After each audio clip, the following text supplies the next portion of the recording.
So I'm actually going to fill in the rest of the table now. I was actually going to have it done already, but we're just going to practice filling it in just to make sure in case somebody had some questions.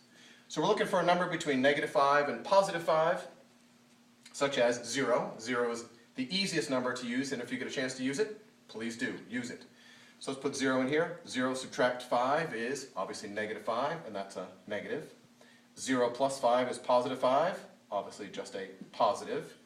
And again, we're looking at these two factors, and the two factors are multiplied together. X minus 5 is being multiplied by x plus 5. So all we care about then is what's happening when we multiply a negative by a positive. The result is negative. And when we get to the final answer, this will all have a much greater meaning. So now we're going to test a number bigger than 5, such as 6. 6 minus 5 is 1, that's positive. 6 plus 5 is 11, that's positive. And a positive times a positive is a positive. And then we go back to the original problem, or at least the second part of the original problem here, and we're looking for when this is less than or equal to 0. And numbers that are less than 0 are also known as negative numbers. So we go down here to the bottom of our chart and find out where is this negative. Well, it's not negative over here because that's positive, and it's not negative over here because that's positive. It's negative right in between -5 and +5. And so we have two ways to write that. We could either write -5. We see less than or equal to, so we write less than or equal to x is less than or equal to +5. Because again, that's where we're negative, so we're solving here. Or we could write this in interval notation, -5, comma 5, bracket, bracket. Members of the studio audience, doing okay? Yep, doing great. All right, doing great, they say. All right, let's move on to the next problem, which is a little bit more challenging. Here we have a trinomial that needs to be factored, but this is not that much more challenging than the other. So again, we go into our factoring thing here so we can find our critical numbers. And we see that we have two numbers that multiply to make -15 and add to make -2, and those are obviously going to be x minus 5 and x plus 3. So our critical numbers are going to be 5 and -3. And again, we put those on our number line, -3, 5, and if you want to pause right here, you can pause right here to fill in the table on your own. We're gonna keep filming here, but I'm gonna stop my teaching for just a moment to give you a moment to pause. And so once you're paused, we're gonna go on, and hopefully you're paused by now. So I'm filling in the rest of the table here, which is x minus 5 and x plus 3. Picking a number to the left of -3, such as -4. -4 minus 5 is -9. And again, all we care about is the sign, so that's negative. And -4 plus 3 is also negative, it's -1. Again, all we care about is the negative sign. And again, we're multiplying two factors here, so a negative times a negative is a positive. And then again, we're going to look for a number between -3 and 5, such as 0. 0 minus 5 is again negative. 0 plus 3 is positive. A negative times a positive is a negative. And a number bigger than 5, such as 6, like we did before. So 6 minus 5 is 1, that's positive. 6 plus 3 is 9, that's positive. And a positive times a positive is a positive. So, again, we're going back to our original problem here, and we're looking at greater than 0. Numbers that are greater than 0 are positive, and we have two regions here. And again, think of this as a number line, because it is.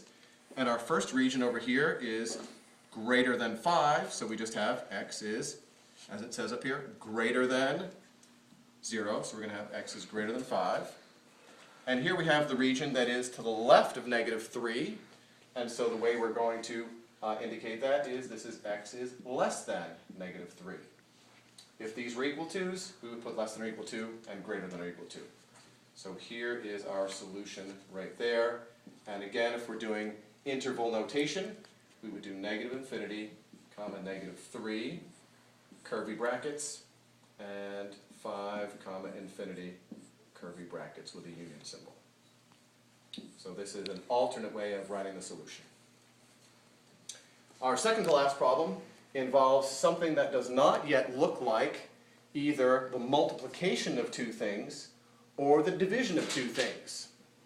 So we're going to make this look like the division of two things by recognizing that we have two fractions that need to be added together, and of course when we add fractions we need common denominators. So we're going to create common denominators here, and obviously the common denominator will be x, and this is still a 4, and this one's going to be x times x, or x squared. And then we put the numerators together, keep the denominator the same, so we get x squared minus 4 over x is greater than or equal or greater than 0. And just like we had over here, we need to see all of our factors in the problem.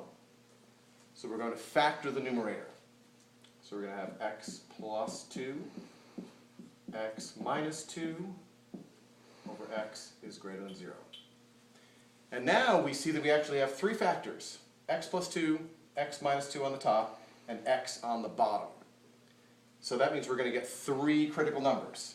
We're going to get negative 2, positive 2, and 0. We need to put all of those critical numbers on the number line. I guess I'm going to put them above. Logan, no yawning. This is really exhilarating. So this time we have three factors, so we put them all up here: x, x plus 2, and x minus 2. It doesn't matter what order you put them in. You can put them in any order you like. And again, we choose our numbers. So we're checking for a number that is less than negative 2. We're picking one such as negative 3. So putting negative 3 in here, this will obviously be negative. Negative 3 plus 2 is negative 1, and that's negative. Negative 3 minus 2 is negative 5, also negative, and a negative times a negative is a positive, times another negative makes a negative. And again, keeping in mind, we're aiming for all the ones that are greater than 0. This is not going to be one of them, but we're just filling in the rest of the table.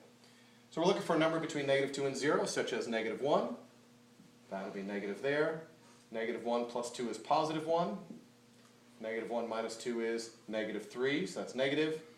And a negative times a negative is a positive, times another positive is, you guessed it, more positive. And then a number between 0 and 1, or 0 and 2 that we're testing, such as 1. So 1 in here is going to be something positive. 1 plus 2 is 3, also positive. 1 minus 2 is negative. And a positive times positive is positive, times negative is negative. And our last column, I'm just going to zip right through. A number such as 3 is going to make all of those factors positive, and our result will be positive here. So again, we're looking for what is going to make our function greater than 0, aka positive. So what we can do is look right down here for the positive signs and show what the interval is. So we're going to go from negative 2 to 0, and we're going to go from 2 to infinity. And I've left these empty here with the brackets for a moment, just because I want to explain them. As we look at the bottom of our fraction here, we can see that there's a 0, so we know that we cannot include the 0. So we put a curved bracket on that, so we don't include the 0, so we don't divide by 0. The negative 2 is perfectly fine, but again, we want to make sure that we're greater than 0. So negative 2 would actually make it equal to 0, so we curve that one also. And for the same reasons, we have 2 here that are curved with our union sign, and that is our answer right there. The key idea was that the 0 makes the denominator 0, which is undefined, and so we don't want to include that in our answer. So no square bracket there. And here is our last problem. It's the most complicated of the problems, but still totally doable here. So I'm going to move the 9 over 4x plus 3 over to the left side so that we have everything on one side and we are able to make our two fractions into one fraction. And hopefully I have enough room to do that. So our common denominator is going to be x minus 3 times 4x plus 3, and that'll be over here as well. And that means we're going to have 4x plus 3 on the top of this one, and 9x minus 27 on the top of this one. And we notice we have a minus sign here, so we really need to think about these being in parentheses so we distribute the negative sign. and this is less than or equal to 0. And we're going to do our work and collect our like terms on the top. So 4x minus 9x is negative 5x, and 3 minus negative 27 is negative 30 over x minus 3, 4x plus 3, less than or equal to 0. And again, we look for our critical numbers, and our critical number on the top is going to be negative 6. And our critical numbers on the bottom are going to be positive 3 and negative 3/4. So we're going to have a 3, negative 3/4, and negative 6.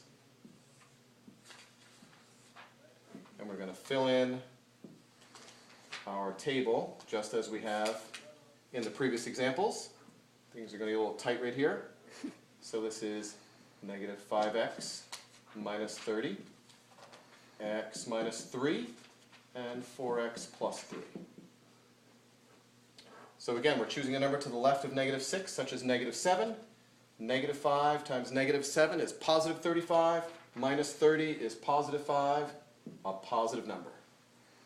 Negative 7 minus 3 is negative 10, a negative number. 4 times negative 7 is negative 28 plus 3 is negative 25, a negative number. All those multiplied together makes a positive. And I'm just going to zip through the rest of the table here without doing a whole lot of explanation. A number to the left of negative 3/4 is negative 1. So negative 1 in here is negative, negative, and negative. So that should be negative here. And a number between negative 3/4 and 3, such as 0. So that'll be negative, negative, positive, and that'll be positive. And a number to the right of 3, such as 4, is going to be negative again, positive, positive, negative for our answer here. And again, we're looking for less than or equal to 0, and we got to make sure that we don't make the bottoms equal to 0, so we can't include 3, and we can't include negative 3/4. So we're going to say negative 6 is a good answer. 3/4 cannot be included, so we just put a curvy bracket on it. And we are going to not include 3 either, because that'll make the 0 in the denominator, so we'll do 3 with a curvy bracket and infinity. And you can change those into inequality notation if you need to. The book actually uses the interval notation that we have right here. So there is our very quick lesson. Your assignment is right here. I know that Carly's doing some extra filming.